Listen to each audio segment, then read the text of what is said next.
Hello friends, आज के session में हम लोग गुप्त साम्राज्य से जुड़े इंपॉर्टेंट क्वेश्चंस को कवर करने वाले हैं। इससे पहले मैंने गुप्त साम्राज्य के सारे इंपॉर्टेंट पॉइंट्स को बता दिया था।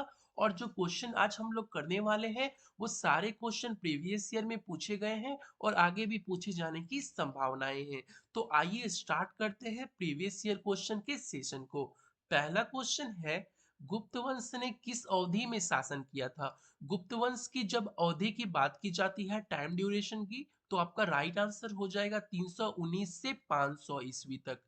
ठीक है। गुप्त वंश ने 319 से 500 ईस्वी की अवधि में शासन किया था। 319 से 500 अवधि के बीच में। नेक्स्ट पॉइंट हम लोग देखते हैं, निम्नलिखित शासकों में से किस एक ने 4 अश्वमेधों का संपादन किया था? अर्थात ऐसा कहा जा रहा है कि वो कौन सा शासक था जिसने कि 4 अश्वमेध यज्ञ करवाए थे? तो किसने करवाया था? प्रवरसेन प्रथम ने करवाया था। ये किस वंश से संबंधित है? तो वाकाटक वंश से संबंधित है। प्रवरसेन प्रथम जो है वाकाटक वंश से संबंधित है और इन्होंने जो है 4 अश्वमेधों का संपादन किया था। नेक्स्ट क्वेश्चन देखते हैं, भारत का नेपोलियन किसे कहा जाता है? तो हम सभी को पता है समुद्रगुप्त को कहा जाता है। और किसने कहा था? तो विंसेंट स्मिथ ने अपनी रचना अली हिस्ट्री ऑफ इंडिया में इसे भारत का नेपोलियन कहा था। क्यों कहा था? तो इसकी वीरता एवं विजयों पर मुग्ध होकर उसे भारत का नेपोलियन की संज्ञा दी थी। भारत का नेपोलियन जो है समुद्रगुप्त को किसने कहा था? इतिहासकार विंसेंट स्मिथ ने कहा था।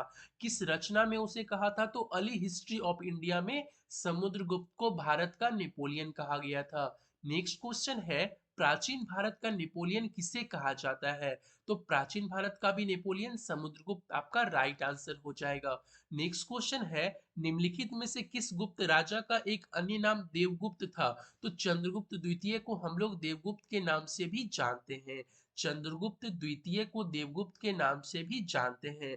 गुप्त शासक चंद्रगुप्त द्वितीय विक्रमादित्य का एक अन्य नाम देवगुप्त मिलता है। चंद्रगुप्त द्वितीय जो है विक्रमादित्य की भी उपाधि धारण किए थे और इसका अन्य नाम देवगुप्त मिलता है। इसीलिए जो है चंद्रगुप्त द्वितीय को देवगुप्त भी कहा जाता है। नेक्स्ट क्वेश्चन है, प्रथम गुप्त शासक जिसने परम भागवत की उपाधि धारण की थी? तो समुद्रगुप्त जिसे कि भारत का नेपोलियन कहा जाता था, वो ही पहले परम भागवत की उपाधि धारण किए थे। परम भागवत की उपाधि धारण करने वाले पहले गुप्त शासक कौन थे? तो समुद्रगुप्त ही आपका राइट आंसर हो जाएगा। नेक्स्ट क्वेश्चन देखते हैं, परम भागवत उपाधि धारण करने वाले प्रथम गुप्त शासक कौन हो जाएगा? समुद्रगुप्त। अभी जस्ट हम लोगों ने देखा है। नेक्स्ट क्वेश्चन है, इलाहाबाद स्तंभ अभिलेख निम्नलिखित में से किस एक से संबंध है? तो इलाहाबाद स्तंभ अभिलेख जो है अशोक और समुद्रगुप्त से संबंध है। महापद्मानंद और चंद्रगुप्त मौर्य से नहीं संबंध है। तो जब इलाहाबाद स्तंभ अभिलेख की जब बात की जाती है तो ये अशोक और समुद्रगुप्त से संबंधित है। इलाहाबाद स्तंभ लेख अशोक और समुद्रगुप्त। नेक्स्ट पॉइंट हम लोग देखते हैं, इलाहाबाद का अशोक स्तंभ किसके शासन के बारे में सूचना प्रदान करता है? तो ये समुद्रगुप्त जिसे कि भारत का नेपोलियन कहा जाता था, इसके बारे में जो है अशोक स्तंभ सूचना प्रदान करता है। अशोक स्तंभ की जब बात की जाती है तो समुद्रगुप्त के बारे में सूचना प्रदान करता है। जब इलाहाबाद स्तंभ अभिलेख की बात की जाती है तो इसमें अशोक और समुद्रगुप्त के बारे में ये संबंधित है। नेक्स्ट क्वेश्चन है, प्रयाग प्रशस्ति किसके सैन्य अभियान के बारे में जानकारी देती है? तो समुद्रगुप्त के सैन्य अभियान के बारे में प्रयाग प्रशस्ति जानकारी देती है। अर्थात हम लोग कह सकते हैं कि प्रयाग प्रशस्ति अभिलेख जो है समुद्रगुप्त के सैन्य अभियान के बारे में जानकारी प्रदान करती है। नेक्स्ट क्वेश्चन हम लोग देखते हैं, समुद्रगुप्त के प्रयाग प्रशस्ति में कौशल के शासक का क्या नाम था? तो कौशल के शासक का नाम महेंद्र था। समुद्रगुप्त के प्रयाग प्रशस्ति में कौशल के शासक का क्या नाम था? तो कौशल के शासक का नाम क्या नाम था? महेंद्र था। समुद्रगुप्त के प्रयाग प्रशस्ति में कौशल के शासक का नाम महेंद्र था। नेक्स्ट क्वेश्चन है, समुद्रगुप्त के प्रयाग प्रशस्ति वाले स्तंभ पर निम्नलिखित में से किसका लेख मिलता है? तो जहांगीर का लेख मिलता है। समुद्रगुप्त के प्रयाग प्रशस्ति वाले स्तंभ पर किसका लेख मिलता है? तो जहांगीर का लेख मिलता है। देखिए क्वेश्चन कैसे स्टार्ट होता है, प्रयाग प्रशस्ति किसके सैन्य अभियान के बारे में जानकारी देता है? तो राइट आंसर हो जाएगा समुद्रगुप्त के सैन्य अभियान के बारे में प्रयाग प्रशस्ति जानकारी देता है। और यहाँ का क्वेश्चन है समुद्रगुप्त के प्रयाग प्रशस्ति वाले स्तंभ पर निम्नलिखित में से किसका लेख मिलता है। तो समुद्रगुप्त के प्रयाग प्रशस्ति वाले स्तंभ से जो है जहांगीर का लेख प्रदान होता है। किसका? जहांगीर का। समुद्रगुप्त के प्रयाग प्रशस्ति वाले स्तंभ लेख से जो है जहांगीर का लेख मिलता है। नेक्स्ट क्वेश्चन हम लोग देखते हैं पृथ्वी प्रथम वीर किसकी उपाधि थी। तो ये भी समुद्रगुप्त की ही उपाधि थी। पृथ्वी प्रथम वीर किसकी उपाधि थी? समुद्रगुप्त की। पृथ्वी प्रथम वीर किसकी उपाधि? तो समुद्रगुप्त की उपाधि थी पृथ्वी प्रथम वीर। नेक्स्ट क्वेश्चन यहाँ पे कथन स्टेटमेंट वाइज दिया गया है। पहला स्टेटमेंट है हरिसेन समुद्रगुप्त के दरबार का प्रसिद्ध कवि था। तो ये हम लोगों ने कल पढ़ा था कि समुद्रगुप्त के दरबार का प्रसिद्ध कवि कौन था? हरिसेन था। नेक्स्ट पॉइंट है उसने देवी चंद्रगुप्तम महाकाव्य की रचना की थी। हरिसेन के बारे में यहाँ बताया जा रहा है कि इसने देवी चंद्रगुप्तम महाकाव्य की रचना की थी। बिल्कुल गलत है। देवी चंद्रगुप्तम की रचना किसने की थी? विशाख दत्त ने की थी। देवी चंद्रगुप्त महाकाव्य की रचना किसने की थी? विशाख दत्त ने की थी। पर यहाँ पर तो हरिसेन को बताया गया है। तो स्टेटमेंट वन आपका सही है कि हरिसेन जो है समुद्रगुप्त के दरबारी कवि थे, लेकिन देवी चंद्रगुप्तम की रचना हरिसेन ने नहीं की थी, विशाख दत्त ने की थी। तो आपका 2 नंबर का स्टेटमेंट रॉन्ग हो जाएगा। और तीसरा है कि वह प्रयाग प्रशस्ति का भी रचयिता थे। हरिसेन जो है प्रयाग प्रशस्ति के रचयिता थे, ये बिल्कुल सही है। हरिसेन जो है प्रयाग प्रशस्ति के रचयिता थे, बिल्कुल सही है। तो 1 और 3 आपका राइट आंसर हो जाएगा। D is your right answer. Next हम लोग देखते हैं यहाँ पे मैच द फॉलोइंग है। एक तरफ दक्षिण भारत के समुद्रगुप्त के समकालीन नरेश के बारे में जिक्र है और एक तरफ उससे संबंधित राज्य के बारे में जिक्र है। तो धनंजय की जब बात की जाती है तो ये कुस्तलपुर से संबंधित है। धनंजय कहाँ से संबंधित है? कुस्तलपुर से। नीलराज कहाँ से संबंधित है?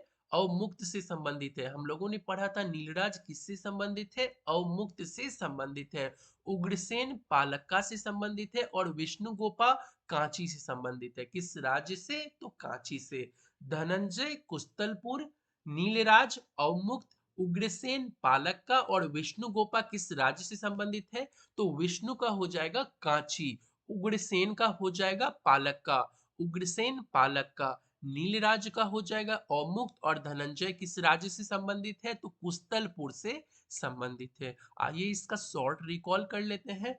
एक तरफ दक्षिण भारत के समुद्रगुप्त के समकालीन नरेश है और एक तरफ उनके राज्य है। तो धनंजय कुस्तलपुर राज्य से संबंधित है, नीलराज अवमुक्त से संबंधित है, उग्रसेन पालक्का से और विष्णु गोपा कांची से संबंधित है। तो यहाँ तक क्लियर है। तो नेक्स्ट क्वेश्चन हम लोग देखते हैं। दिल्ली की कुव्वतुल इस्लाम मस्जिद के प्रांगण में उन्नत प्रसिद्ध लौह स्तंभ किसकी स्मृति में बनाया गया है? तो चंद्र की स्मृति में, क्योंकि इसमें जो है चंद्र नामक किसी राजा की उपलब्धियों का वर्णन किया गया है। कहाँ पे? तो दिल्ली की कुव्वतुल इस्लाम मस्जिद के प्रांगण में। और यह जो लौह स्तंभ का निर्माण करवाया गया था दिल्ली के कुव्वतुल इस्लाम मस्जिद के प्रांगण में, ये जो है भगवान विष्णु के सम्मान में वो निर्माण किया गया था। किसके सम्मान में? भगवान विष्णु के सम्मान में जो है इसकी निर्माण की गई थी। भगवान विष्णु के सम्मान में जो है इसकी निर्माण की गई थी लौह स्तंभ की, जो कि दिल्ली की कुव्वतुल इस्लाम मस्जिद के प्रांगण में है। किसकी स्मृति में? तो चंद्र की स्मृति में। नेक्स्ट क्वेश्चन हम लोग देखते हैं। कौन सा राजवंश हुनों के आक्रमण से अत्यंत विचलित हुआ था? तो गुप्त राजवंश। गुप्त राजवंश जो है हुनों के आक्रमण में अत्यंत विचलित हुआ था। नेक्स्ट क्वेश्चन है हुनों ने भारत पर आक्रमण किया था किसके काल में? तो हम सभी जानते हैं स्कंदगुप्त के काल में जो है उन्होंने भारत पर आक्रमण किया था। इससे पहले वाला क्वेश्चन ये था कि कौन सा राजवंश हुनों के आक्रमण से अत्यधिक विचलित हुआ था अर्थात प्रभावित हुआ था।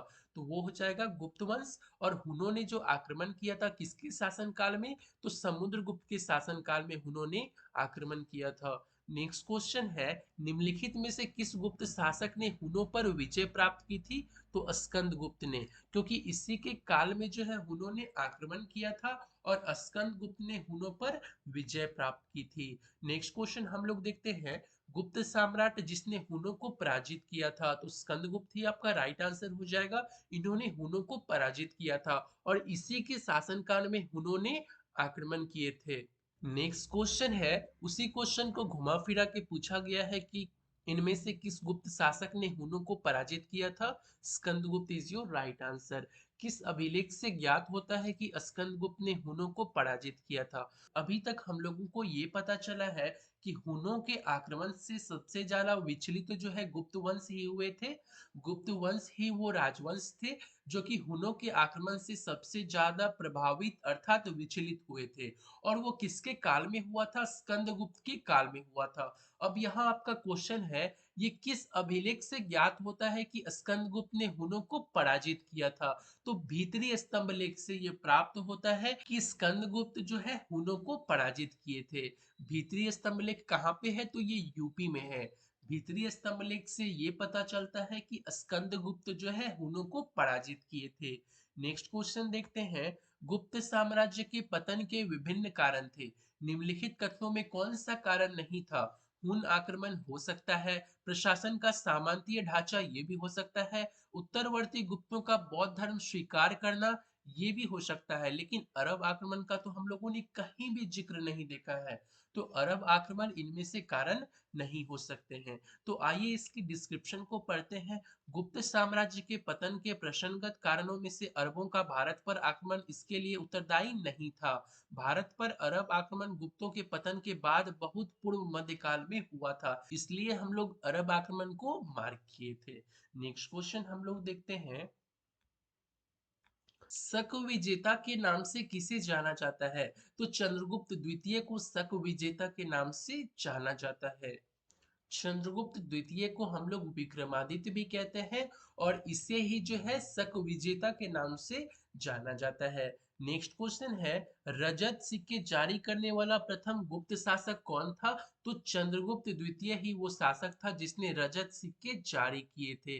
अर्थात हम लोग कह सकते हैं रजत सिक्के जारी करने वाला प्रथम गुप्त शासक कौन था? तो चंद्रगुप्त द्वितीय था, जिसे कि हम लोग विक्रमादित्य भी कहते हैं। ठीक है। नेक्स्ट क्वेश्चन हम लोग देखते हैं, प्रसिद्ध चीनी यात्री फाहियान ने किसके शासनकाल में भारत की यात्रा की थी? ये बहुत ही इंपॉर्टेंट क्वेश्चन है कि चीनी यात्री फाहियान ने किसके शासनकाल में भारत की यात्रा की थी? तो चंद्रगुप्त द्वितीय के शासनकाल में फाहियान ने भारत की यात्रा की थी। चंद्रगुप्त द्वितीय के शासनकाल में फाहियान ने भारत की यात्रा की थी। नेक्स्ट क्वेश्चन हम लोग देखते हैं, निम्नलिखित में से कौन सही सुमेलित नहीं है? तो इसमें कौन सा पेयर सही नहीं है ये आप लोगों को बताना है। तो पहला है कुमारगुप्त प्रथम मंदसौर अभिलेख से संबंधित है, बिल्कुल सही है। कुमारगुप्त प्रथम जो है मंदसौर अभिलेख से संबंधित है। पतीक जो है तक्षशिला अभिलेख से संबंधित है, ये भी बिल्कुल सही है कि पतीक जो है तक्षशिला अभिलेख से संबंधित है। प्रभावती गुप्ता उदयगिरी गुहा अभिलेख, तो देखिए प्रभावती गुप्ता का उदयगिरी गुहा अभिलेख से कोई संबंध नहीं है। उदयगिरी गुहा अभिलेख का जब बात करते हैं तो इसका संबंध किससे है? चंद्रगुप्त द्वितीय से है। किससे है? चंद्रगुप्त द्वितीय से है। अर्थात प्रभावती गुप्ता का उदयगिरी गुहा अभिलेख से कोई संबंध नहीं है। समुद्रगुप्त एरन अभिलेख से ये संबंधित है, बिल्कुल सही है। समुद्रगुप्त एरन अभिलेख, पतिक तक्षशिला अभिलेख और कुमारगुप्त प्रथम मंदसौर अभिलेख। तो प्रभावती गुप्ता का इससे कोई संबंध नहीं है। चंद्रगुप्त द्वितीय का हो जाएगा उदयगिरी गुहा अभिलेख। तो सी आपका राइट आंसर हो जाएगा कि ये सही सुमेलित नहीं है। तो सी आपका राइट आंसर हो जाएगा, ये सही सुमेलित नहीं है। नेक्स्ट क्वेश्चन हम लोग देखते हैं, यहाँ पे मैच द फॉलोइंग है। एक तरफ शासक दिए गए हैं और दूसरी तरफ रानी की नाम दी गई है। इस पेयर को मिलाना है। तो चंद्रगुप्त की रानी की जब बात की जाती है तो कुमार देवी थी, अर्थात इसकी पत्नी। चंद्रगुप्त की रानी कौन थी? कुमार देवी। समुद्रगुप्त की दत्ता देवी थी रानी। समुद्रगुप्त की पत्नी कौन थी? दत्ता देवी। चंद्रगुप्त द्वितीय की जब बात करते हैं तो इसकी रानी का नाम कुबेर नागा है। चंद्रगुप्त द्वितीय कुबेर नागा और कुमारगुप्त प्रथम का अनंत देवी। आइए इसके शॉर्ट रिकॉल देख लेते हैं। तो चंद्रगुप्त की रानी का नाम कुमार देवी, समुद्रगुप्त की दत्ता देवी, चंद्रगुप्त द्वितीय की कुबेर नागा और कुमारगुप्त प्रथम का अनंत देवी।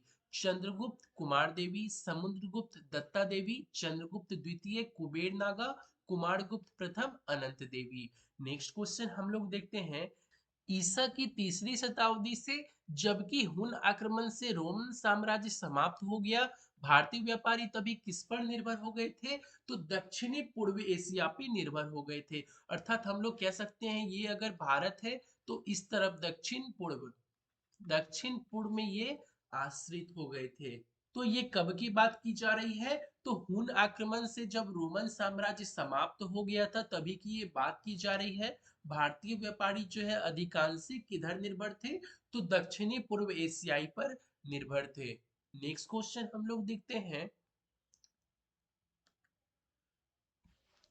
गुप्त काल में उत्तर भारतीय व्यापार निम्नलिखित में से किस एक पतन से संचालित होता था? तो ये ताम्रलिप्ति से संचालित होता था। गुप्त काल में ताम्रलिप्ति बंगाल का एक प्रमुख बंदरगाह था जहां से उत्तर भारतीय व्यापार दक्षिण पूर्व एशिया, चीन, लंका, जावा, सुमात्रा आदि देशों के साथ व्यापार होता था। तो वो कौन से पत्तन थे? तो ताम्रलिप्ति एक पत्तन थे जहां से जो है गुप्त काल के उत्तर भारतीय व्यापार का संचालित होता था। ताम्रलिप्ति आपका राइट आंसर हो जाएगा। नेक्स्ट क्वेश्चन देखते हैं, निम्नलिखित में से कौन सा बंदरगाह गुप्त काल में उत्तर भारतीय व्यापार के लिए उपयोग किया जाता था? अभी हम लोगों ने ऊपर में देखा ताम्रलिप्ति। तो देखिए यहाँ पे अगर ऑप्शन रहता कि एक से अधिक तो आपका राइट आंसर सारा हो जाता, उपयुक्त में से एक से अधिक होता। यहाँ पे सबसे सटीक का बात करना है तो ताम्रलिप्ति यहाँ पे सबसे सटीक था। यहाँ पर अगर ऑप्शन की बात की जाए तो यहाँ पे ऑप्शन है उपयुक्त में से एक से अधिक, इसलिए ई आपका राइट आंसर हो जाएगा। ये सारे वो पत्तन थे, बंदरगाह थे जहां से गुप्त काल में उत्तर भारतीय व्यापार के लिए इसे उपयोग किया जाता था, इसलिए उपयुक्त में से एक से अधिक आपका राइट आंसर हो जाएगा। आइए हम लोग कुछ जानते हैं अलग से गुप्त काल के बारे में। देखिए जब हम सुदर्शन झील की बात करते हैं तो आप बहुत सारे चैप्टर में इसके पुनरुद्धार, इसके निर्माणकर्ता के बारे में पढ़ते होंगे। तो सुदर्शन झील से बहुत सारे क्वेश्चन बनते हैं। तो सबसे पहले क्वेश्चन ये बनते हैं कि इसका निर्माण किसने करवाया था? सुदर्शन झील का निर्माण किसने करवाया था? तो आपका राइट आंसर हो जाएगा चंद्रगुप्त मौर्य ने। ठीक है, चंद्रगुप्त मौर्य ने निर्माण करवाया था सुदर्शन झील का। अगर इसके पुनरुद्धार अर्थात जीर्णोद्धार की बात की जाए तो वो अशोक भी कराए थे, रुद्रदामन भी कराए थे और स्कंदगुप्त भी कराए थे। स्कंदगुप्त, इसी के काल में हम लोगों ने पढ़ा कि हुनों का आक्रमण हुआ था। तो सुदर्शन झील की जब हम लोग बात करते हैं तो इसके निर्माणकर्ता चंद्रगुप्त मौर्य, और जीर्णोद्धार की जब बात करें तो अशोक इसके जीर्णोद्धार कराए थे। क्या कराए थे? जीर्णोद्धार अर्थात पुनः इसका निर्माण। अशोक इसके जीर्णोद्धार कराए थे, रुद्रदामन भी कराए थे और स्कंदगुप्त भी इसके जीर्णोद्धार कराए थे। ठीक है, अब हम लोग आगे नेक्स्ट क्वेश्चन देखते हैं। गुप्त काल में गुजरात, बंगाल, दक्कन एवं तमिल राष्ट्र में स्थित केंद्र किससे संबंधित थे? तो ये सारे वस्त्र उत्पादन से संबंधित थे। गुप्त काल में गुजरात, बंगाल, दक्कन एवं तमिल राष्ट्र में स्थित केंद्र किससे संबंधित थे? तो वस्त्र उत्पादन से ये सारे संबंधित थे। नेक्स्ट क्वेश्चन हम लोग देखते हैं, विशाख दत्त के प्राचीन भारतीय नाटक मुद्रा राक्षस की विषय वस्तु की जब हम बात करते हैं तो ये सबसे पहले चंद्रगुप्त मौर्य से संबंधित है। आपसे ऐसे क्वेश्चन पूछा जा सकता है कि मुद्रा राक्षस की रचना किसके द्वारा की गई थी? तो विशाख दत्त आपका राइट आंसर हो जाएगा। जब हम इसके विषय वस्तु की बात करते हैं तो इसमें चंद्रगुप्त मौर्य के समय राज दरबार की दुर्भी संधियों का वर्णन मिलता है। राज दरबार की दुर्भी संधियों का वर्णन इसमें मिलता है। किसके राज दरबार की? तो चंद्रगुप्त मौर्य की राज दरबार की। नेक्स्ट क्वेश्चन है, निम्नलिखित में से कौन गुप्त काल में अपनी आयुर्विज्ञान विषयक रचना के लिए माने जाते हैं? यानी कौन जो है गुप्त काल में अपनी आयुर्विज्ञान विषयक रचना के लिए जाने जाते हैं? तो देखिए बिहार लोक सेवा आयोग ने अपनी प्रारंभिक उत्तर पत्रक में इसका सही उत्तर विकल्प ए माना है। तो ए किसे माना है? सौमिल्य को माना है। निम्नलिखित में से कौन गुप्त काल में अपनी आयुर्विज्ञान विषयक रचना के लिए जाने जाते हैं? तो आयुर्विज्ञान विषयक के लिए सौमिल्य जाने जाते हैं। आयुर्विज्ञान विषयक के लिए कौन जाने जाते हैं? तो सौमिल्य आपका राइट आंसर हो जाएगा, क्योंकि एग्जामिनर ने यही माना है। नेक्स्ट क्वेश्चन है, इनमें से कौन गुप्त काल में औषधि के क्षेत्र में अपने कार्य के लिए जाने जाते हैं? तो देखिए, अगर हम लोग इसकी कंप्लीट व्याख्या देखते हैं तो उसमें पता चलता है कि सुश्रुत, शूद्रक, सौमिल और सौनक, इनमें से कोई भी गुप्त के समकालीन नहीं थे। इसलिए यहाँ पे ऑप्शन जो है उपयुक्त में से कोई नहीं माना जाता है। तो ई आपका राइट आंसर हो जाएगा इस बिहाफ पे। नेक्स्ट क्वेश्चन हम लोग देखते हैं, निम्नलिखित में से किसका प्राचीन भारत के आयुर्वेद शास्त्र से संबंध नहीं है? तो धन्वंतरी है, भास्कराचार्य का नहीं है, सुश्रुत भी है, चरक भी है। तो निम्नलिखित में से किसका प्राचीन भारत के आयुर्वेद शास्त्र से संबंध नहीं है? तो भास्कराचार्य का आयुर्वेद चार्य से संबंध नहीं है। सुश्रुत का भी हम लोगों ने पढ़ा था, इसका संबंध है, चरक का भी है, धन्वंतरी का भी है, लेकिन भास्कराचार्य का संबंध जो है आयुर्वेद शास्त्र से नहीं है। नेक्स्ट क्वेश्चन है, लीलावती के लेखक कौन थे? लीलावती के लेखक कौन थे? भास्कराचार्य। अभी हम लोगों ने देखा था भास्कराचार्य का संबंध जो है किससे नहीं है? तो आयुर्वेद शास्त्र से नहीं है। और लीलावती के लेखक कौन थे? तो भास्कराचार्य आपका राइट आंसर हो जाएगा। शक विजेता के नाम से हम लोग किसे जानते हैं? तो शक विजेता के नाम से हम लोग चंद्रगुप्त द्वितीय को जानते हैं। चंद्रगुप्त द्वितीय को हम लोग शक विजेता के नाम से जानते हैं। और देवगुप्त भी इसी का नाम है। चंद्रगुप्त द्वितीय को हम लोग और किस नाम से जानते हैं? तो देवगुप्त नाम से चंद्रगुप्त द्वितीय को जानते हैं। और इसी के समय में जो है सर्वाधिक विस्तार हिंदुओं धर्म का हुआ था। चंद्रगुप्त द्वितीय के समय में ही सर्वाधिक हिंदुओं का विस्तार हुआ था। चांदी के सिक्के कौन चलाए थे गुप्त वंश में? तो चंद्रगुप्त द्वितीय को ही इसका श्रेय जाता है। नेक्स्ट क्वेश्चन हम लोग देखते हैं, भारतीय यात्रा में फाहियान ने एक अस्पताल का उल्लेख किया है, यह कहाँ पर स्थित है? तो ये पाटलिपुत्रा में स्थित है। भारतीय यात्रा में फाहियान ने एक अस्पताल का जो उल्लेख किया है वो कहाँ पर स्थित है? तो पाटलिपुत्रा में स्थित है, जो कि आधुनिक पटना है। चंद्रगुप्त के 9 रत्नों में से निम्न में से कौन फलित ज्योतिष से संबंधित थे? मैंने बताया था छपनक। ज्योतिष से कौन संबंधित थे? तो छपनक ज्योतिष से संबंधित थे। कालिदास किसके शासन काल में थे? तो कालिदास चंद्रगुप्त द्वितीय के शासन काल में थे। ये क्वेश्चन भी बहुत इंपॉर्टेंट बन जाता है कि कालिदास किसके शासन काल में थे? तो चंद्रगुप्त द्वितीय के शासन काल में कालिदास थे।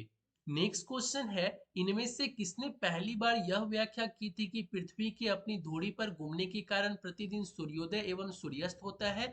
तो ये सबसे पहले किसने इमेजिन की थी? आर्यभट्ट ने।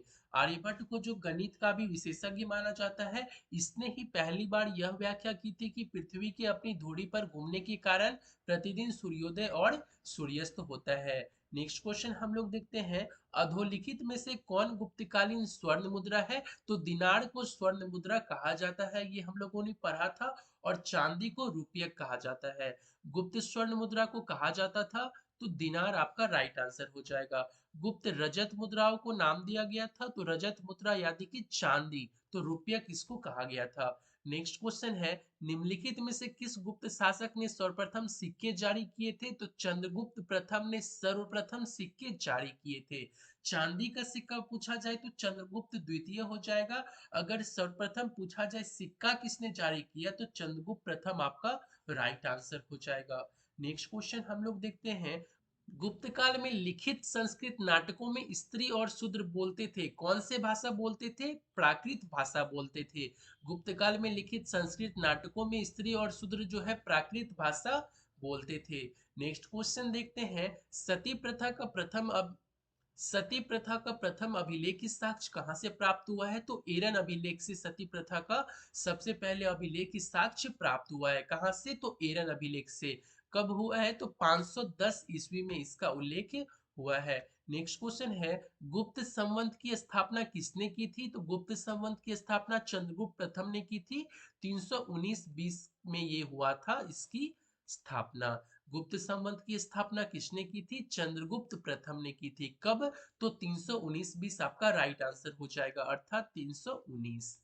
नेक्स्ट क्वेश्चन है, यहाँ पे सम्राट दिए गए हैं और यहाँ पे उसकी उपाधि दी गई है। अशोक ने प्रियदर्शनी की उपाधि धारण की थी, हम लोग अशोक को अशोक प्रियदर्शनी के नाम से जानते हैं। समुद्रगुप्त ने पर क्रमांक की उपाधि धारण की थी, कल हम लोगों ने देखा है कि समुद्रगुप्त ने परक्रमांक की उपाधि धारण की थी। चंद्रगुप्त द्वितीय को विक्रमादित्य कहा जाता था, स्कंदगुप्त को क्रमादित्य कहा जाता था और हुनों का आक्रमण स्कंदगुप्त के काल में ही हुआ था। टोटल विक्रमादित्य की उपाधि 14 शासकों ने धारण की थी। तो उनमें से एक थे चंद्रगुप्त द्वितीय जिसने विक्रमादित्य की उपाधि धारण की थी। नेक्स्ट क्वेश्चन हम लोग देखते हैं, नगरों का क्रमिक पतन किस काल की एक महत्वपूर्ण विशेषता थी? तो गुप्त काल की। हम लोग कल पढ़े थे कि गुप्त काल की एक प्रमुख विशेषता क्या थी? नगरों का क्रमिक पतन। नेक्स्ट क्वेश्चन है, किस शासक वंश ने मंदिरों एवं ब्राह्मणों को सबसे अधिक ग्राम अनुदान में दिया था? तो गुप्त वंश ने जो है सबसे अधिक मंदिरों एवं ब्राह्मणों को ग्राम अनुदान में दिया था। प्राचीन भारत में किस वंश का शासनकाल स्वर्णयुग कहा जाता था? तो गुप्त काल को हम लोग स्वर्ण युग कहते थे क्योंकि इसकी उपलब्धियां बहुत सारी थी इसके कारण। नेक्स्ट क्वेश्चन है, निम्न में से किस काल में स्त्रियों की पुरुषों से बराबरी थी? तो गुप्त काल में ऐसा कुछ तो हम लोग नहीं देखे हैं, मौर्य काल में भी ऐसा कुछ पढ़ने को नहीं मिला है, चोलों में भी नहीं मिला है। तो आपका उपयुक्त आंसर हो जाएगा इनमें से कोई नहीं। कहीं पे भी हम लोगों को स्त्रियों को पुरुषों की बराबरी में नहीं जिक्र मिला है। नेक्स्ट क्वेश्चन है, गुप्त युग में भूमि राजस्व की दर क्या थी? तो उपज का छठवां भाग, 1/6 भाग जितनी प्रोडक्शन होती थी उसका 1/6वां भाग जो है भूमि राजस्व की दर थी। नेक्स्ट क्वेश्चन है, धर्म शास्त्रों में भू राजस्व की दर क्या है? तो धर्म शास्त्र में 1/6 है, अभी हम लोगों ने देखा है। नेक्स्ट क्वेश्चन है, हिंदू विधि द्वारा मान्य कर कितना था? उपज का छठवां भाग, अभी जस्ट हम लोगों ने किया है। नेक्स्ट क्वेश्चन है, किस प्रकार की भूमि को अपरहत कहा जाता था? तो कल हम लोगों ने एक टेबल पढ़ा था लूसेंट में कि जिसमें वर्णन था कौन सी भूमि को क्या कहा जाता था। तो अपरहत भूमि जंगली भूमि को कहा जाता था। तो बिना जोती हुई जंगली भूमि, अथवा हम ये भी कह सकते हैं कि जंगली भूमि, उसे ही अपरहत कहा जाता था गुप्त काल में। तो आज एमसीक्यूज यहीं तक रहने देते हैं। नेक्स्ट वीडियो में हम लोग बचे हुए एमसीक्यूज को करेंगे ताकि आप लोगों को रिवीजन करने का टाइम मिल जाए। तो आज मैंने नंबर ऑफ क्वेश्चन 60 करवाए हैं, आप लोग इसका अच्छे से रिवीजन कर ले ताकि आप लोगों को ये याद हो जाए। कल हम लोग बचे हुए लास्ट एमसीक्यूज को कर लेंगे, उसके बाद गुप्त साम्राज्य कंप्लीटली खत्म हो जाएगा। तो आज यहीं तक, धन्यवाद।